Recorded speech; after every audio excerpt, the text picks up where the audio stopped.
Hello everyone, this is Kritika Tyagi. आज मेरी ये पहली वीडियो है सुंदरम त्यागी चैनल पर। इस वीडियो में मैं एक नॉवल के बारे में बात करूंगी जिसका नाम है इकिगाई। चलिए बिना किसी देरी के ये वीडियो को स्टार्ट करते हैं।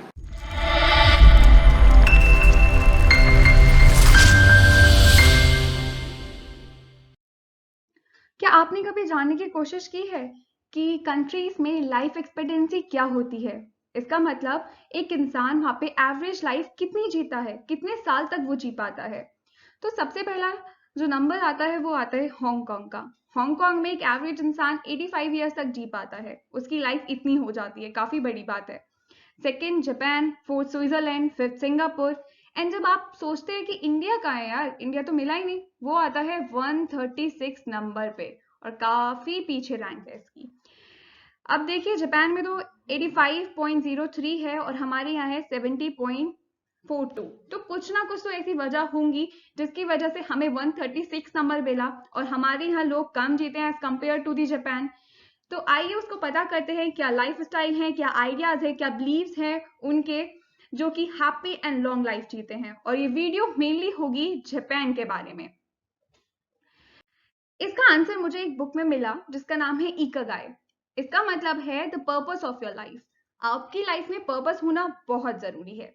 अगर पर्पस नहीं है आपकी लाइफ में तो आप अपनी लाइफ बहुत अनप्रोडक्टिवली जीते हैं, हमेशा डिप्रेस्ड रहते हैं, स्ट्रेस्ड रहते हैं और फुलफिलमेंट वाली फीलिंग तो कभी आती ही नहीं है। तो बहुत जरूरी है कि आपको एक पर्पस मिले और उसके हिसाब से आप अपनी लाइफ जिए। पर्पस छोटा भी हो सकता है, बड़ा भी हो सकता है। मे बी कुछ ऐसी भी चीज हो सकती है जो आपको करना हमेशा पसंद हो, तो वही आपका पर्पस हो सकता है। इसीलिए इस बुक में लिखा गया, the reason for living something that makes you get out of bed in the morning. अगर आपके पास पर्पस है तो आप सुबह को बेड से जल्दी भी उठ जाएंगे। अगर पर्पस नहीं है तो आप लेटे रहेंगे और अपना टाइम वेस्ट करते रहेंगे। इसी तरीके से हमारी लाइफ अनप्रोडक्टिव होती जाती है और पता भी नहीं चलता। इसीलिए बहुत जरूरी है कि पता किया जाए क्या पर्पस है।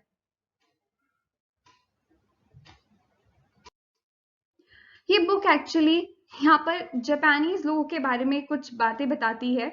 यहाँ पर ओकिनावा एक आइलैंड है। मेनली जो जापान है वो 4 आइलैंड्स में बटा हुआ है, जिसमें ओकिनावा जो आइलैंड है यहाँ के लोग 100 से भी ऊपर जी जाते हैं, वो भी खुशी से, और एक इतनी लंबी लाइफ जी जाते हैं। उनके कुछ बिलीव्स हैं, आइडियाज हैं जो हम आगे बात करेंगे उनके बारे में। लेकिन ये काफी बड़ी बात है। और क्यों ओकिनावा आइलैंड के लोग ही सेंचुरी मतलब 100 ईयर्स तक जी पाते हैं या उससे ज्यादा, तो कुछ तो खास बात है। इनका मानना यही है कि सबसे ज्यादा जरूरी आपका ये है कि आप एक पर्पसफुल लाइफ जिए जिससे आपको सेटिस्फेक्शन मिले, हैप्पीनेस मिले। और पर्पस को फाइंड करने के लिए इस बुक में एक बहुत फेमस डायग्राम दिया हुआ है। जो आपको ये येलो वाला सर्कल दिख रहा है उसमें आपको भरना है व्हाट यू लव, आपको क्या करना पसंद है। फिर उसके बाद पीच कलर वाले में आपको भरना है the world needs, what the world needs, दुनिया को क्या चाहिए। फिर लास्ट वाले में भरना है आपको what you can be paid, किस चीज के लिए आपको पैसे मिल सकते हैं। और फिर उसके बाद ग्रीन वाले में आपको भरना है what you are good at, आप किस चीज में अच्छे हैं। फिर उसके बाद आप देख रहे हैं कि इसके इंटरसेक्शन से येलो एंड द साइड वाले के इंटरसेक्शन से आपको पैशन पता चल जाएगा। फिर इस वाले से मिशन पता चल जाएगा, प्रोफेशन वोकेशन आप पता कर सकते हैं। और जो आपको डार्क ग्रीन कलर में दिख रहा है उससे आपको अपना इकिगाई पता चल जाएगा, यानी purpose of your life. I know ये फाइंड करना काफी मुश्किल हो सकता है, इसमें आपको एक हफ्ता लग सकता है, एक महीना लग सकता है, इवन एक साल भी लग सकता है, क्योंकि सेल्फ इंट्रोस्पेक्शन काफी इजी नहीं होता। हम अपने आप से कभी कभी बहुत झूठ बोलते हैं। लेकिन इसको एक्सप्लोर करिए, फाइंड कीजिए कि आपका पैशन क्या है, मिशन क्या है, प्रोफेशन क्या है, वोकेशन क्या है, एंड फाइनली अपना इकिगाई पता कीजिए। इस बुक में कुछ बातें ऐसी कही गई जो कि मुझे काफी अच्छी लगी और मैं आपको बताना चाहूंगी। इनका मानना है what ever you do don't retire. इनके हिसाब से रिटायर तो उनकी डिक्शनरी में ही नहीं आता। ये कहते हैं कि लाइफ में अगर इकिगाई है तो वो आपको सेटिस्फेक्शन दे रहा है, हैप्पीनेस दे रहा है और फुलफिलमेंट दे रहा है, तो उसको रोकना ही क्यों है, क्यों रिटायर होना है। हमेशा करते रहेंगे, धीरे धीरे करेंगे पर हमेशा करते रहेंगे। तो रिटायर ये लोग अपनी डिक्शनरी में रखते ही नहीं है। फिर सेकंड बात करते हैं द 80% सीक्रेट। अब आप सोचेंगे ये कैसा सीक्रेट है, लेकिन ये काफी अच्छा सीक्रेट है। मुझे इसके बारे में पढ़कर काफी अच्छा लगा और मैंने इसको अप्लाई भी किया अपनी लाइफ में। 80% सीक्रेट का मतलब है जब ये लोग खाना शुरू करते हैं या फिर खाना खत्म करते हैं तो ये बोलते हैं हारा हची बू। इसका मतलब है अपना पेट 80% तक ही भरिए, उससे ज्यादा मत खाइए। ओवर ईटिंग आपको लेजीनेस करती है, आपको लेजीनेस होने लगता है, आप फील करते हैं कि चलो थोड़ा सो जाते हैं तो काफी सारे आर तो वहीं चले जाते हैं। तो इसीलिए बहुत जरूरी है इस बात को समझना कि डाइजेशन प्रॉब्लम ना हो, लेजीनेस ना आए, तो 80% तक ही अपना पेट भरे।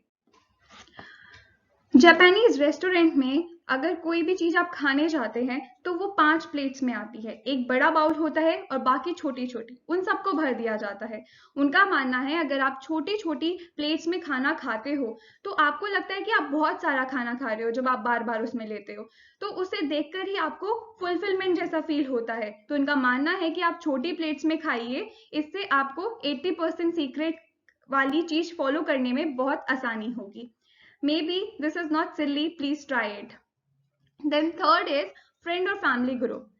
ये बहुत इंपॉर्टेंट पॉइंट है। आज की दुनिया में हम लोग बहुत शो ऑफ वाली लाइफ जीते हैं। इवन फैमिली ग्रुप्स में भी हम हमेशा ये दिखाते रहते हैं हमारे पास तो ये वाली कार है, हमारे पास तो ये है। इवन फ्रेंड्स में भी यही होता है, कोई रियल एंड प्योर लाइफ नहीं जीता। इनका मानना है आपके पास एक ऐसा ग्रुप होना चाहिए जहाँ पे आप हर कुछ शेयर कर सकते हो, अपनी बातें रख सकते हो, उनके साथ आप इंजॉय कर सकते हो, वेकेशंस पे जा सकते हो। तो ये ग्रुप ऐसा होना चाहिए जो आपको हमेशा सपोर्ट करे, कुछ भी हो जाए, but this group will be with you. वहां पर ओकिनावा में यही बोला गया। कुछ लोगों का तो पर्पस ही यही होता है कि वो अपने ग्रुप्स के साथ इंजॉय कर सकें, तो सोचिए उनके लिए कितनी बड़ी बात है। और आज हम ऑनलाइन वाले जमाने में इसको बहुत लाइटली लेते जा रहे हैं। फेसबुक पे इतने सारे फ्रेंड्स, इंस्टाग्राम पे इतने सारे फ्रेंड्स, रियल लाइफ में एक भी दोस्त नहीं। तो please try to make good friends जो आपको हमेशा सपोर्ट कर सके। Then fourth point is less stress. ये हम बहुत बार सुनते हैं, 1000 जगह से सुनते हैं, पर अप्लाई कभी नहीं करते। इसको अप्लाई करना बहुत जरूरी है। अब इस लेस स्ट्रेस लेने में ना बहुत सारी चीजें आ सकती हैं। फॉर एग्जाम्पल, आपको एक अच्छा लाइफ स्टाइल फॉलो करना है, आपको अपना इकिगाई पता होना चाहिए कि लाइफ में करना क्या है, तभी तो प्रोडक्टिव लाइफ जिएंगे। प्रोडक्टिव लाइफ जिएंगे तो स्ट्रेस भी कम होगा, पता रहेगा कि कब कौन से समय में क्या करना है। स्ट्रेस तभी आता है जब हम अपनी जो हम सोचते हैं वो फुलफिल नहीं कर पाते हैं। तो ट्राई कीजिए एक हेल्दी लाइफस्टाइल फॉलो करने का। फिर नेक्स्ट है whatever you do it productively. So वही लेस स्ट्रेस वाली बात यहाँ भी फॉलो हो जाती है। जो भी आप करते हैं तो ऐसा मत कीजिए उससे आपका टाइम वेस्ट हो रहा है या फिर आप अपने एफर्ट्स गलत डायरेक्शन में लगा रहे हैं।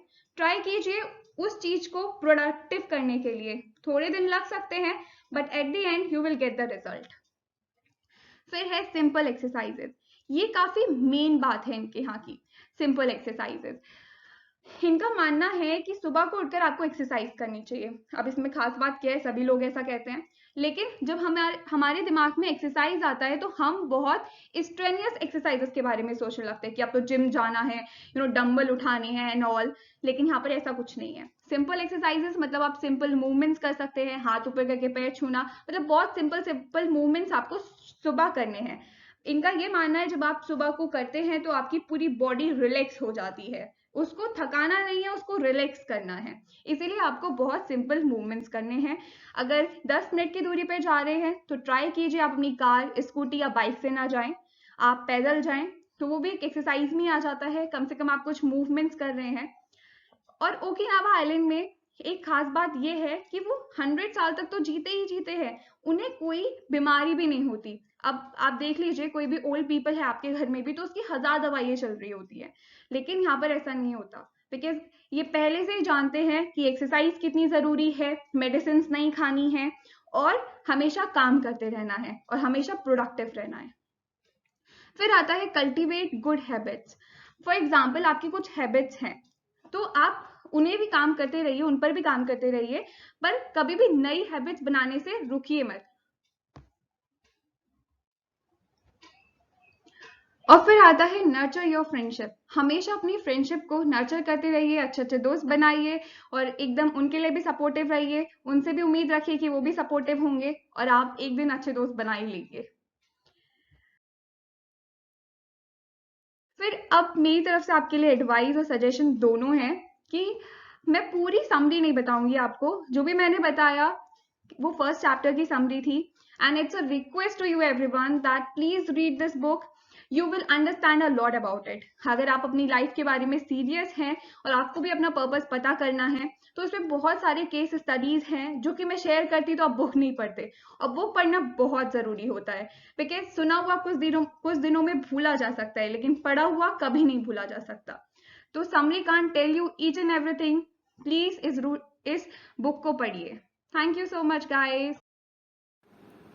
अगर आपको ऐसे ही नॉलेजेबल वीडियोस आगे फ्यूचर में चाहिए तो प्लीज़ गाइस हमारे चैनल को सब्सक्राइब करें, हमारे वीडियोस को लाइक करें एंड शेयर करें और अपना कमेंट करना बिल्कुल ना भूलें। Thank you so much.